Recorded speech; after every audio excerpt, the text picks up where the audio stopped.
The staff strike at German airline Lufthansa again highlighted the plight of Europe's flagship carriers. Most of them are now struggling to keep pace with budget carriers since more passengers are opting for these low-cost alternatives. But as Jack Barton reports, the traditional airlines are really trying to fight back. A strike this week by Lufthansa workers left many passengers frustrated.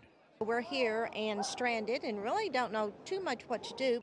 Lufthansa staff are also frustrated at cuts the airline wants to make as it struggles to keep up with tough competition from the Gulf carriers, but mostly from the dramatic rise of low-cost airlines. About 40 European budget carriers now control 38% of all passenger traffic. About 200 million people are traveling within Europe with a low-cost airline, and 270 million are traveling with a more traditional airline name. Many aviation sector analysts believe the current price war will inevitably result in greater industry consolidation. There have been mergers, such as between KLM and Air France, as well as between British Airways and Spain's Iberia.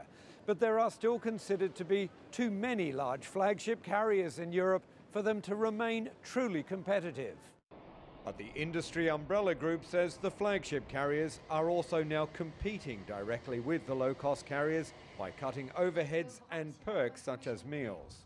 Some of them have a new pricing strategy. They offer tickets for short-haul flights in Europe for less than €100, for example. On the one hand side, they are adapting, also decreasing their costs, their corporate costs, but also their cost of flying. On the other hand side, we have several large European airline groups have created their own low-cost airline in their group.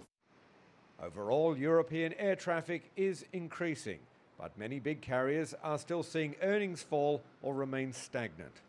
And with the price war still in full swing, the only real winners are the passengers, at least the ones not stranded by industrial action. Jack Barton, CCTV, Brussels. Well, today we had a lot of earnings pouring in from the U.S. airline industry. JetBlue hit some turbulence in the first quarter. The low-cost carrier's profits tumbled 53% year over year, missing Wall Street estimates. The company said weak demand and higher maintenance costs cut into profit.